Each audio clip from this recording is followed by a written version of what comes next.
Well, good morning, everyone. How are y'all doing? Good. Someone had a lot of coffee today. Woo! Well, I am Sammy Steele. I am with Midland Development Corporation. I am our business retention and expansion coordinator. We are so excited to have you here at our first ever Founders Blend. This has been a long time coming, and it is the product of a lot of different people and partners working together. I want to take a minute just to thank the people who have helped organize this. Of course, we want to thank Second Story for letting us utilize their space.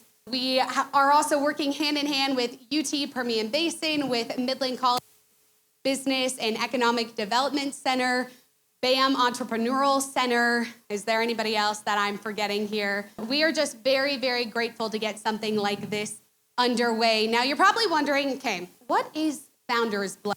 You got drugged here by a friend, or you saw an email and it was just something to put on your calendar first thing Wednesday morning. Well, Founders Blend, it is a time and a space the second Wednesday of every month for entrepreneurs, for small business owners, and for founders to get together, and for small business supporters to come together and to learn about new startups or businesses that have been around for quite some time in Midland. Something is pretty magical about Midland. It is a very entrepreneur town.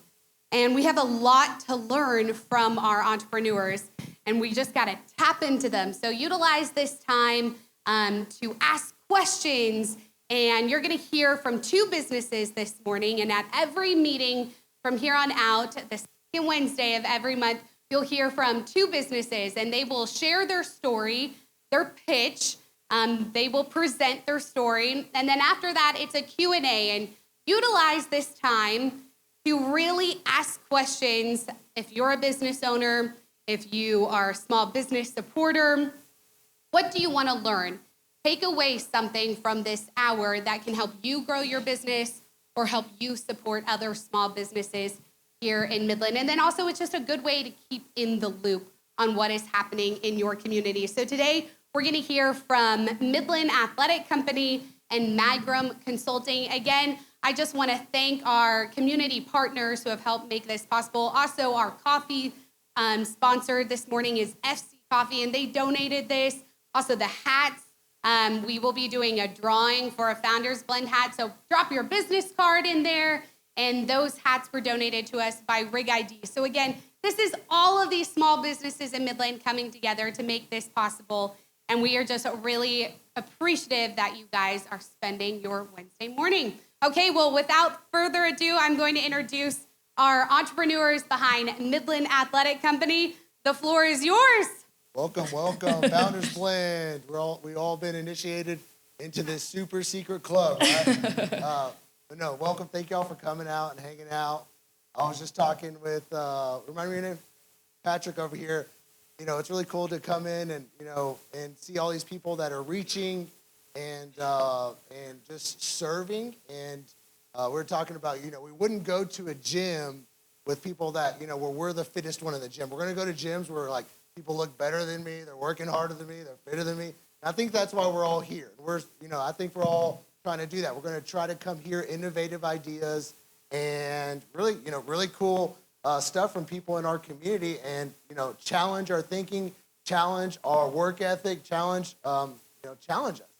And so we're Midland Athletic Company, and my name is Martin Vega, and this is my beautiful wife Jennifer. We are a traditional sit and fit company. So when you come into our store, each body, each athlete that we service moves differently, and we have like this whole shoe wall where all those shoes are constructed differently as well. So you come in, we do a visual and digital analysis of how you move, and then we match you up with the shoe that would best perform for you based on how every individual moves differently. I personally have a really wide flat foot, and so if you get me in a shoe that has a high arch, it's not going to work for me. So I really need a super dense, because I'm a heavier runner, super dense shoe that doesn't have too much curvature in the arch. That thing can last me for a long time. I can go running in that thing, have a great time, make running a recreational experience for me, something that gives me, enjoyment. But if I'm in the wrong gear, the wrong product, it doesn't work for me. We also sell clothing and apparel. We are Midland's largest retailer of Lululemon and Viore. And then we're recently new into bicycles. So there's been a big, sell-off of the local bike shop. It opened the market for our company to get into bikes. So now we are going to be hopefully servicing more of our community, allowing them to have more recreational time by adding bikes to their regiment, having fun. And we've got some big things coming for that.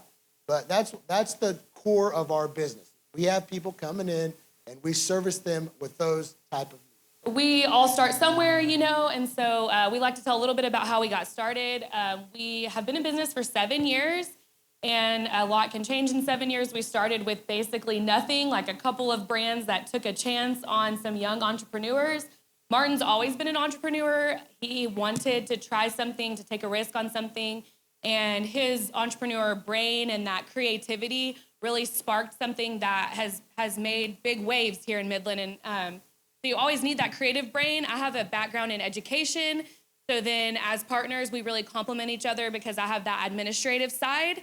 And so I would say that that's something that makes us really unique and has helped us with our growth because we're completely different when it comes to business, but work really well together. So we started with a few brands and 7 years ago, and it looks like a lifetime ago to me. And now where we're at is we have added 3 boys to our family. We've lost about 100 and something pounds between the two of us, and our business has just really exploded, and we're so thankful for that. We bought into what we're selling, so we love this idea of fitness and wellness and creating community around it, and it's really just been beneficial to our lives, and so we're so excited to share that with our community. As Martin said, we expanded into bikes, which is really exciting because this is just another part of bringing community together, bringing families together, and doing fun recreational things that keeps you healthy. And then we also have a really exciting event series that we have. We've always tried to get the community involved, say, hey, come out to this 5K, try your hand at this. Even if you just want to walk, bring your family. It's just something to do to push you. But this year we've been able to expand into an entire race series.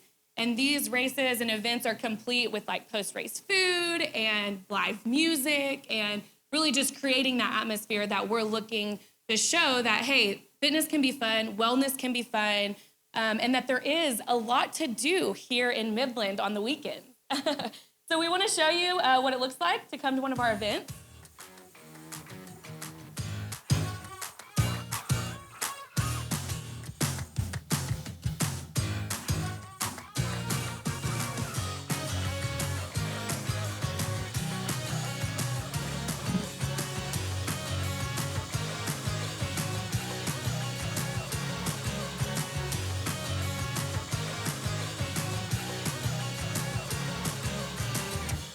So yes, we are Midland Athletic Company, and we just love normalizing an active lifestyle.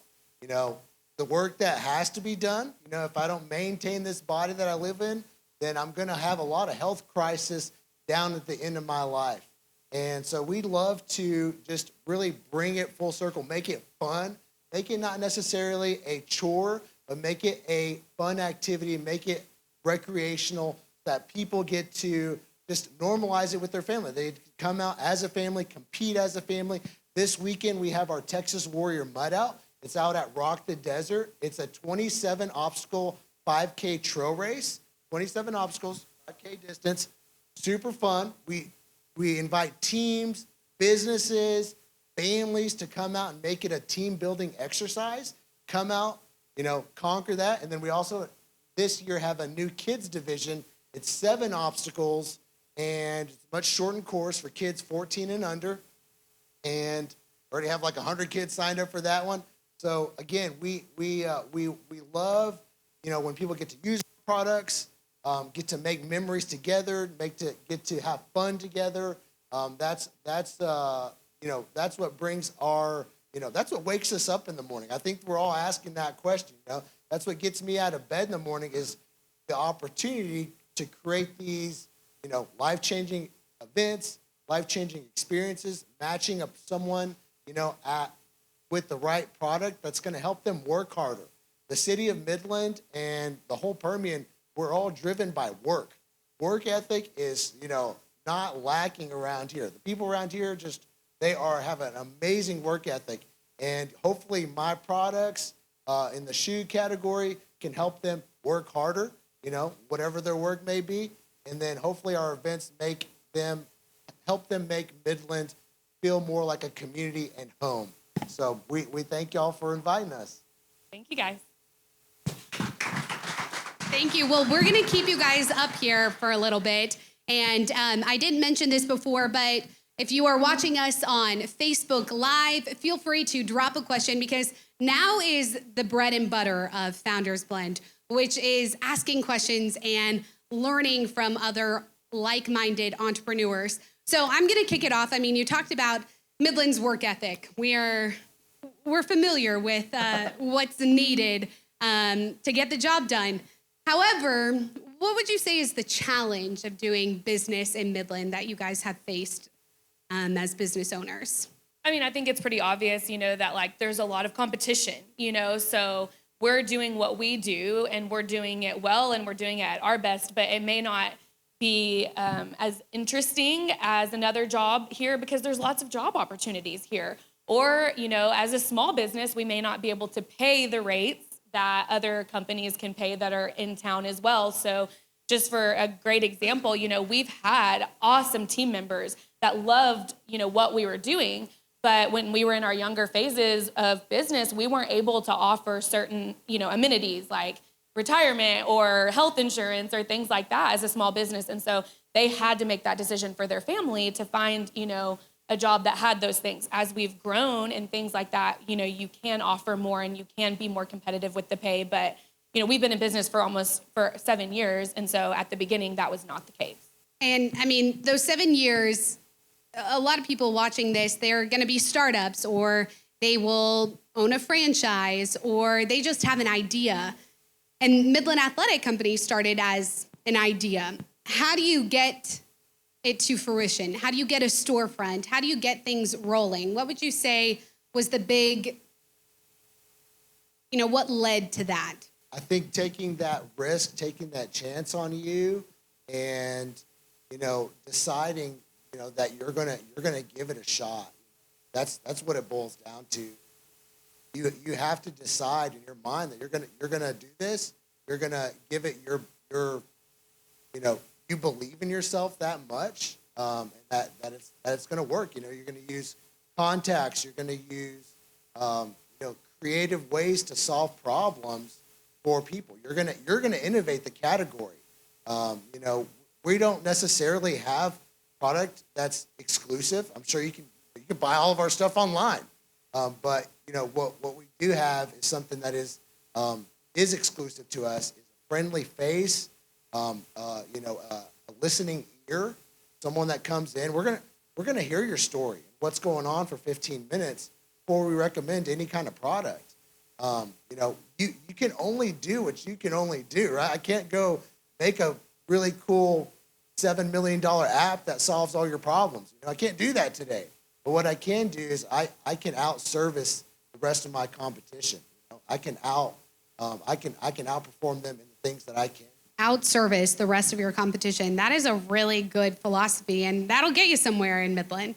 Well, does anyone else have any questions, or do we have any questions coming in on Facebook? Yes, and I'll pass the mic over to, great, Brian's gotcha. My business also advertises, or our consumers are local Midlanders looking for good service. What do you think has been your biggest bang for your buck locally in terms of advertising to that market?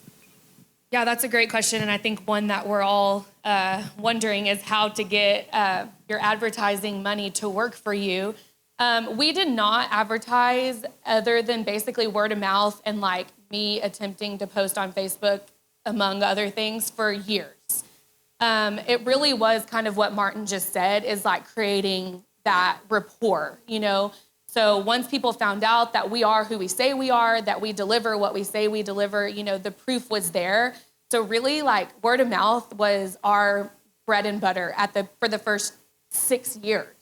Last year was our first year to say, okay, if it's just hard because if you put money back into your business, as far as like for us, consumable like products, we get money back immediately, and it's hard to like quantify that with marketing.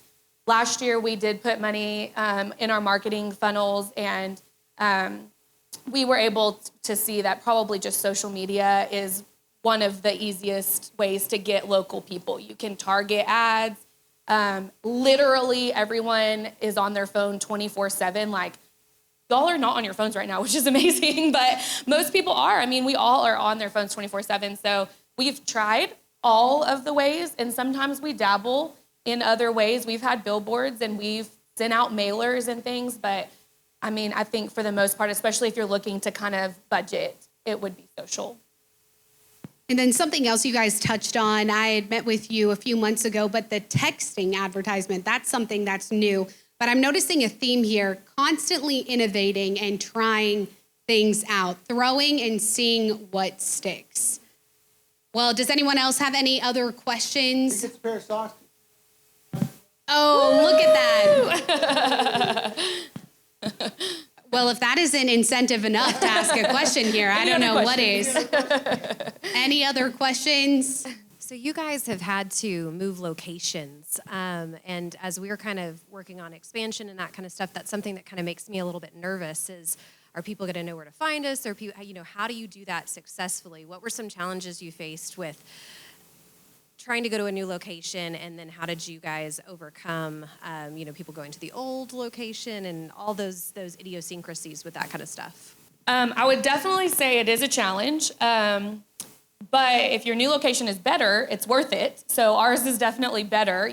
We were back, you had to turn on a street and you have to say like between Taco Villa and the UPS store, like, so now we're just like, hey, we're right on Midkiff before you get to HEB, like that's solid, and people drive the traffic count, so that's helpful.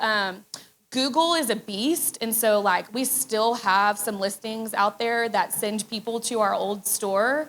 So it is a lot. I would say probably in that regards, like investing in a marketing person that like specializes in like making sure all your Google stuff is right, like your address every time somebody looks for you. And then again, with the social media, like really promoting where you're at physically is helpful as well. One of the things that I've always been curious about Midland growing up here, aside from the technological aspect of reaching out to people, one of the things I found useful is just the grassroots, the old grapevine in Midland. Can you elaborate a little bit on how y'all tap into that and just get people to talk about you? Like, hey, did you know that they're doing this? Because I think y'all do that pretty well too, and that's harder to get metrics on, if that makes sense.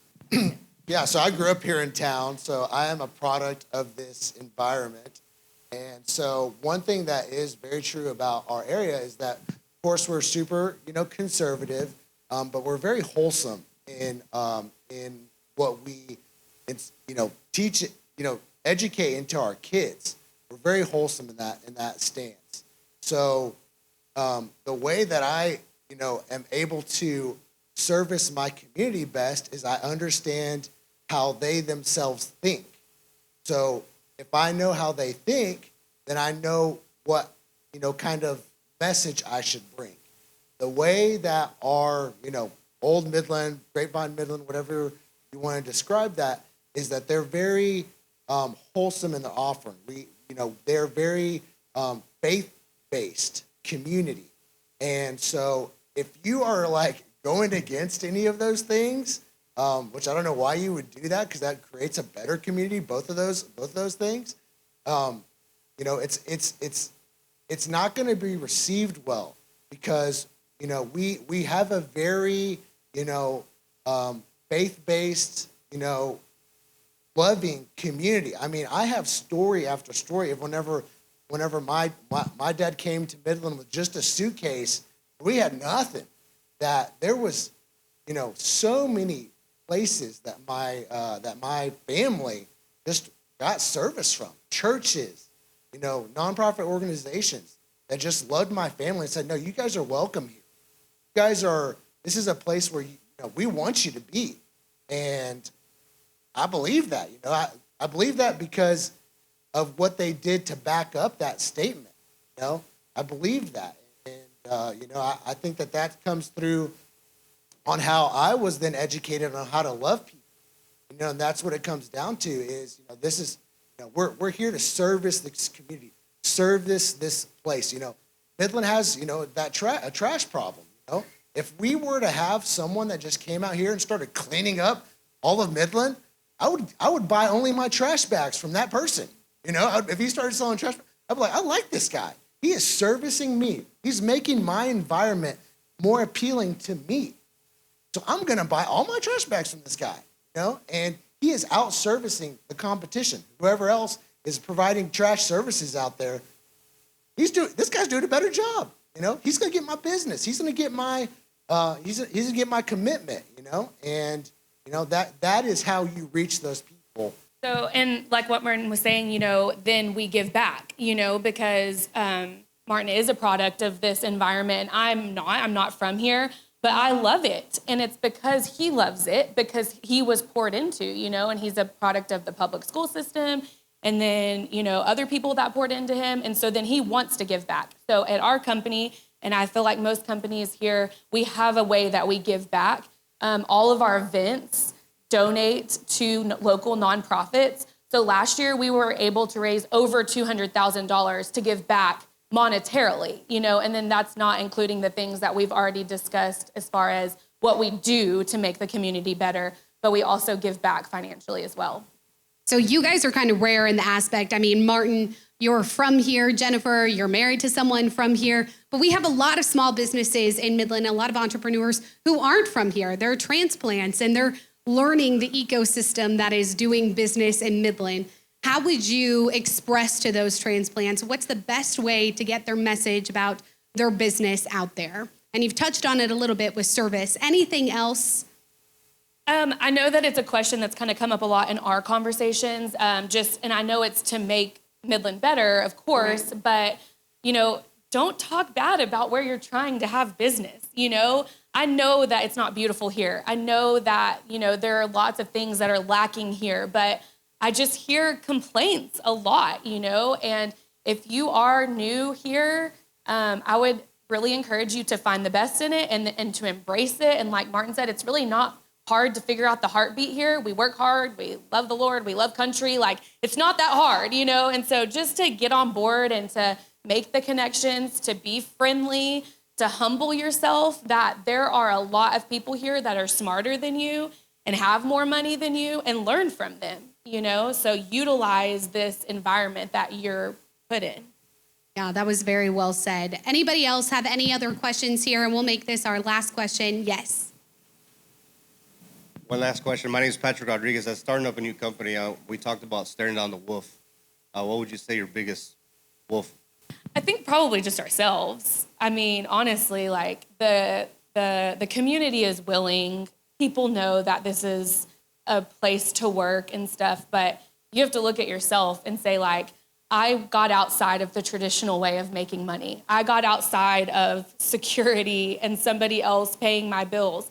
This is about us, and I mean, I'll try to save a little bit of time, but like we decided, and if you're just by yourself, you have to decide. We sold his truck, like we were young, we had no money, we had 2 cars. We were like, we don't need 2 cars. We sold his truck, and we said, okay, we have this much money now, $8,000 is a really nice truck, and we said, we're going to do this. And then every day, I mean, it doesn't get much easier now that we have more than $8,000, it doesn't get much easier. We have to still decide every single day that we're going to keep doing this, and you find your reason. I'm going to keep you up here for just one more question. So you guys have grown up with your business, and that's something that we see time and time again with entrepreneurs. And now you have a family. How do you balance being business owners, managers of people, parents, involved in the community? How do you juggle it all? Definitely hard to juggle it all. I love to tell people, it says I can do all things through Christ, which strengthens me, but it does not mean I have to do I have to do all things. And so there are just a few things that you got to decide what your values are.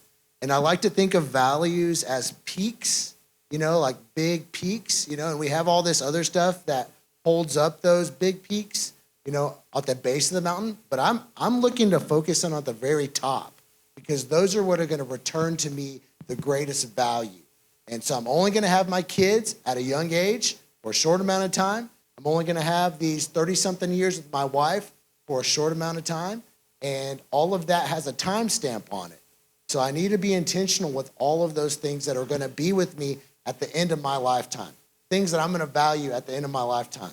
And, those are my most, I don't ever say that I don't have enough time for those things. My kid wants to tell me about how he got his, feelings hurt because his brother stole something out of his hand. I'm never not going to listen to that, because that is important to him, and I want him to know that he's important to me.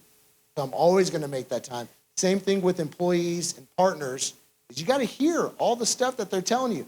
And many times, it is not the conversation that they're having with you. It's just the time investment and just letting you hear them out.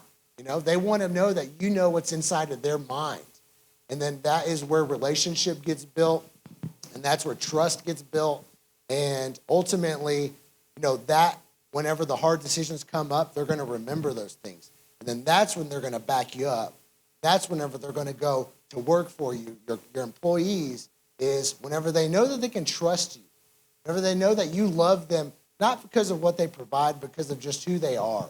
And, that takes not in like the super glamorous moments, it takes just the little investment all the time throughout the day, being available, and, doing that with your family, doing that with your spouse.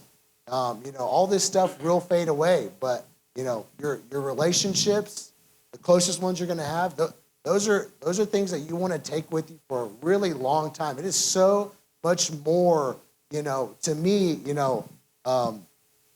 I congratulate people much more that have had a 50-year marriage than a 50-year business.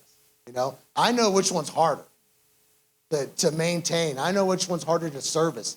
I know which one, means the most. I'm going to applaud that much more than someone that's had a business that makes all this money, because, it's what you value, and if you value those other things, then run after that. You're going to do that well. But you don't want to get lost in all that. Well, thank you, Martin and Jennifer. And I think that speaks to you guys haven't had a retention problem in retail, which is easier said than done in Midland. Well, thank you guys so much. Again, let's give a hand up for Midland Athletic Company. But this time, switching gears out of retail, we're going to hear from an engineering consulting firm. At this time, let's put our hands together for Magrym Consulting. I'm so excited to be here. Sammy, thank you so much for inviting us and having us to present on the very first Founders Blend. And I'm excited to share with all of you what it really means to be a business owner here in Midland today. So my name is Claudio Sanchez, and I'm the owner and founder of Magrym Consulting, which is a civil engineering firm. We offer engineering services to the oil and gas industry, to the public sector also, which is municipalities, counties, state, and we also offer engineering services to land developers and private clients on this area, on the Permian Basin. So a little bit about our background is, this is Erica Hart, by the way. Thank you. I wasn't expecting her to show up because she took the kids to school and we didn't know if we were gonna be here in time, so I prepared this by myself. So I'll pipe in where I can. But I'll introduce myself. My name's Erica Hart. I'm actually a geoscientist by training, but we have a civil engineering firm, and I've been in the civil engineering sector since I graduated from college. So it's kind of I'm an imposter in the civil engineering world, but I have a lot of information and knowledge just from experience. I'm originally from Spain, as you can tell by my accent. I got my civil engineering degree in Texas Tech. And I started my career in Southeast New Mexico, and I learned over there how infrastructure, any kind of infrastructure, is funded, designed, and ultimately constructed. And that includes infrastructure for municipalities like water lines, sewer lines, wastewater treatment plants, water towers, everything that you see out there, streets. I also was involved with state type of infrastructure like massive highways and bridges, as well as oil and gas infrastructure like, for example, compressor pads and frac ponds. I did a lot of frac ponds and recycling ponds in the area. So that's where we got the experience. But I also met my beautiful wife, Erica, and we got 3 kids. And we decided to go on an adventure to Colorado. And we moved to Colorado, and everything was great. I was working at a firm over there. And what I was observing is that the typical engineer career path for any kind of engineers, like you start as an engineer intern, and then you work your way up, you become licensed eventually, and then you become a manager. And decades later, you may be on one of those decision-making boards, or partner on a company or whatever. And what struck me was like, man, I don't want individuals, these white-haired people, to decide on my future. I gotta be here for decades, hoping that I'm going to secure a position, a leadership position that is not really guaranteed. And at the same time, even though Colorado was beautiful and all that, we kept getting calls from our contacts in this area saying, hey, when are you coming back? Or there was one person that told me they need you down here. And I was like, down here, I love that. So that was the spark. And I said, you know what? We're going to go and move. So we decided to move here to Midland. And we started our own consulting firm. And at first, I just want to make like a smaller engineering practice where I could decide which projects I wanted to take or not. But we took, a couple of massive projects, and pretty soon we realized that we needed to hire. So with that, the entire entrepreneurial ball started rolling. And so now today, we are 5.5 people in our company, and we're about to be 5 years in business. And I have to say that there has been, but I tell you what, as from a Spaniard, it's been a journey. Okay? I have faced every entrepreneurial challenge in terms of all what entrepreneurs suffer on this journey. And that includes loneliness, stress on our personal finances, scarcity mindset, imposter syndrome, and also emotional roller coaster. I mean, being an entrepreneur, a small business owner is not easy. I can guarantee you that.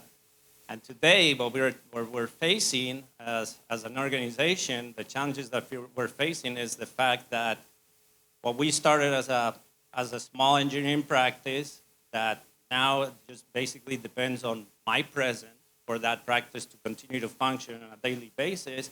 I'm trying to transition that from a small practice into a business that can operate on its own. In order for me to make that transition to happen, I have to hire individuals that are skilled and that have the experience, and that is very challenging so far. We're struggling to find those kinds of individuals in this area, and mainly because we're competing with businesses that are way more established, way more powerful, and we're competing with global businesses right now. But nevertheless, we're definitely going to make it there before we get the white hairs, So I'm up for the challenge on that. And so our goal moving forward as an organization is to establish our position here locally, the Permian Basin. We are at the forefront of the produced water type of, we're at the Produced Water Consortium, which is a consortium that is trying to minimize the pumping of produced water into ground, which, as most of you may know, this is causing earthquakes and other issues.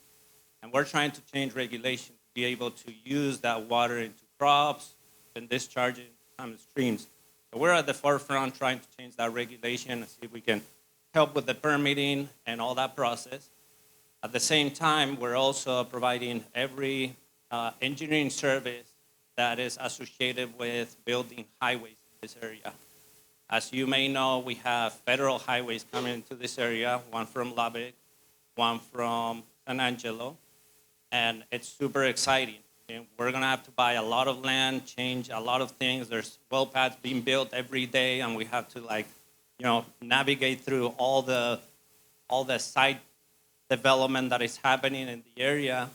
And we are excited to learn about all those things that are happening in our region, the specific challenges that most people in the Dallas, Houston, and San Antonio don't really understand. And that's where we want to specialize ourselves. And with that, I'm thankful for you guys for being here and listening to our story. And we're happy to take any questions. I have a question for you guys. I mean, you established yourself pretty fast. I mean, you're coming up on your 5-year anniversary here. What would you say you've noticed, since you both aren't from Midland? What have you noticed about this ecosystem here as an entrepreneur that you think is unique to Midland? One of the things that we have realized from this area, it's very much relationships based. And as someone that moved into the area without the proper relationships, that's been a little more challenging. When we left our previous company, we met at work. And so when we decided... We can thank the silver-haired guys for that, right? Exactly. Okay, they did something. They had hair dye, but yeah. Yes, so we actually, we met at work, and we worked together for quite a while before we decided to move to Colorado. But when we opened the business, we cut all of our ties with our previous contacts. We cut all of our ties with the previous business because we wanted to make it on our own. And we wanted to be ethical in the way that we move forward. We didn't want to take clients. We didn't want to take pre-established relationships. And so our way of thinking was, we're going to do better for ourselves, and it'll be earned for ourselves if we do it ourselves. And I left a company that I'd been with for 14 years. And so I didn't take any documents that I created. I didn't take any templates. I left everything there and said, we're going to build it on our own. It's going to be ours. And no one's going to come back later and say, well, we gave you a head start. So that's been the biggest challenge that we've gotten into, is we have to get out there and kind of push ourselves to get in front of people that we don't know, who are doing better than ourselves. Like you guys mentioned, it may be better because we don't know who to avoid. So we just try to talk to everyone. And I think that's been our biggest challenge, is getting our name out there and people to know us. And you also touched, I mean, you came, as you were growing your business, it was post-pandemic. And so how do you couldn't go and knock on doors like you could at one point. How did you make that contact with different companies, different people, to let them know about Magrym? We hired our first employee on October of 2019. And that was a huge step forward, super scary. And March is when everything got shut down. We actually went into a little bit of a crisis, mental and at every level. And I think there's people here that can relate to that. we had to let that employee go because we got all our projects shut down. So we were, we had no idea where this was taking us. Now, luckily, things picked up back up like basically 6 months after. And that employee that we let go, he found a job in Houston, so he's well set, more on a field that was better for him. But since then, we had a better opportunity to start growing. Now, we used to get a lot more candidates, especially international students that were graduating, that wanted jobs. We had a lot more candidates before. And after that point, we are not getting as many.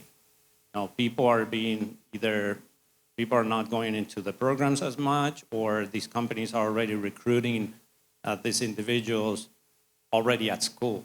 So it's been a challenge on that end. And how do you incentivize? I mean, workforce, I'm sure there's plenty of entrepreneurs here in the room who can relate to workforce issues. How do you incentivize employees to choose Magrym? If they are being heavily recruited out of school, or there's just not as many to pull from, How do you get them to Magrym? Oh, that's a good question. I forgot to mention that in our company, what's great is, I mean, you don't get to be on a box like most traditional engineering firms. You start, they put you on, first you're gonna do some CAD work for years, and then you're gonna do, eventually you start talking to the client and communicating, and maybe one day you'll start managing projects, and maybe one day you start doing the budgeting and putting price to projects and negotiating the contracts. We basically expect our employees and our technicians to be involved on the entire process from day one. I mean, we explain them how we make money specifically. We explain them how we're measuring that, where their money comes from, how they're making their money, what it costs to do all this business. We're a little bit open book on the entire process, and we expose them to the entire spectrum of the business. And that is something that we feel that most businesses don't do, specifically in our industry, and that we provide. So that, I feel that's our competitive advantage. That just additional training, like you said, you can't put a price on it at times. Right. Sammy, I just wanted to touch on one more thing. So there's been many small businesses around here that have started as a husband-wife team. And I know that you have all of the outside impacts that make it very difficult to run a business. But being married to your business partner, I think, is one of the most challenging things that we faced. Because I think I've quit or been fired 5 or 6 times and never made it out the door. but it was just, it is challenging because sometimes it just seems like it would be so much easier to get a job, where you don't have to worry about the interpersonal interaction and who's going to get the kids and who's going to stay late and who's going to, it's very challenging. I think that's been one of our biggest challenges. So when Claudius is talking about having a team that can start operating without 100% of his oversight, part of that would alleviate some of the challenges of scheduling conflicts, because our kids are a priority. They come to our office to take their Spanish lessons, and we take them to swimming and we take them to soccer, and we're very involved without a lot of outside help. So I think that's one of the other big challenges that we face in wanting to do this ourselves, is that it's work and it's a lot of communication. So that's outside forces, but it is a big thing that we have to work through. I thought you were going to say no comment, just to keep safe. You read my mind. Oh, okay. Is that it? I mean, it's hard not to take work home when, you're working with your business partner there. And that is something that we find time and time again in Midland, is these family-run businesses. And so it is hard to not take that home with you. So I think that's some really great insight. Any other questions? And again, this is, the more you ask and the more, utilize this to be a safe, vulnerable spot. You can't ask everyone walking down the street these kind of questions. These are other like-minded entrepreneurs, small business owners, and this is how you learn. You ask these questions. Any other comments? Do we have any Facebook questions here? Well, we'll wrap it up. Thank you guys so much for taking the time to do this. I really appreciate it. What would you say has been something that has surprised you? You worked so long for another business, and it probably seemed on it a little bit. It can be hard working for other people. Well, you probably didn't realize how much harder it can be working for yourself. What has been something that has surprised you as an entrepreneur that you didn't anticipate? That question actually strikes me in a special way, because we all know that as we're getting older, we have to grow as individuals. I gotta be a better father. I gotta be a better friend. I gotta be a better son. And that's a lot already, especially being the better father. That's been a huge challenge, and it continues to be a challenge daily. But becoming an entrepreneur, to me, is now you have to be a role model for the employees. Now you have to step up and make decisions and take ownership on things and it was much easier working for somebody else. And And now the personal growth is definitely something that has shocked me. Like I had to step it up several notches more than what I expected. I thought it was gonna be, it's a little bit more work. No, it's a lot more work. And you're now a role model, for not just employees, for the community, for everybody. I've never thought I had to be, speaking in public like here, and now I'm trying to make the effort. I'm trying to become better. Hopefully one day, maybe I can do it even with, with the confidence that is needed. So do you have anything to add? Yes, I want to say something that I've really appreciated about Midland is even though it's about relationships, there's also lots of opportunities to get out there and learn and get out there and grow and find your way in. I mean, Claudius and I competed in the Midland Entrepreneurial Challenge last year, and we were one of the winners. And we also, we've joined Rotary Club. We're on the board. We're both, I just graduated a year ago from Leadership Midland through the Chamber of Commerce. Claudius is going through that now. So, I mean, we're getting out there, and it's very welcoming. So as a new business owner or someone that's trying to get into it, I would encourage you just to make your way in, because once you start talking to these people and you start getting to know faces, you start becoming familiar and you know kind of where to navigate. So that's been really great. Midland is very welcoming on encouraging new leadership in the community. So that's something I've appreciated. Thank you so much. Sometimes it's just a matter of staring that wolf in the face and getting to know him. You touched on, he asked Midland Athletic Company, what is your wolf? What is your scare as a business owner? And so to just put yourself out there can be a lot of benefit to that. Well, anything else you guys would like to add? Nope. Thank you so much for your time. We really appreciate it. You guys, let's give a hand for Magrym Consulting. Thank you guys so much. Well, thank you everyone for being here at our first Founders Blend.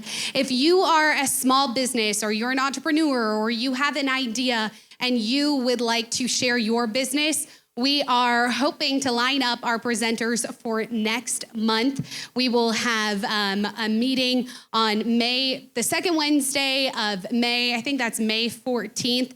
Same time. Again, coffee starts getting poured at 7:30, and it is all made possible through donations and sponsors. So if you have a product or you want to see something like this continue, we are doing this just for our community. So if you'd like to donate any items or help with pitch in for coffee, we would be very appreciative. Also, all of this information about Founders Blend, hey, you want to go back to the office or back home and you're telling your friend about it, well, you can share with them our website and share with them why we are doing Founders Blend, and just bring a friend next time. Again, also, if you're a small business and you'd like to present or share your business, we would love to have you share your story next month. Again, we're trying to focus on these younger businesses at first because there's a steep learning curve there.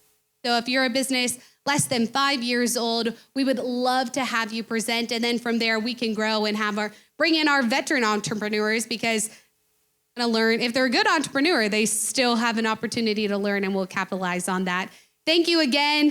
Follow us on social media at Founders Blend. All right, well, thank you guys so much. Enjoy the rest of your Wednesday. We'll see you in May.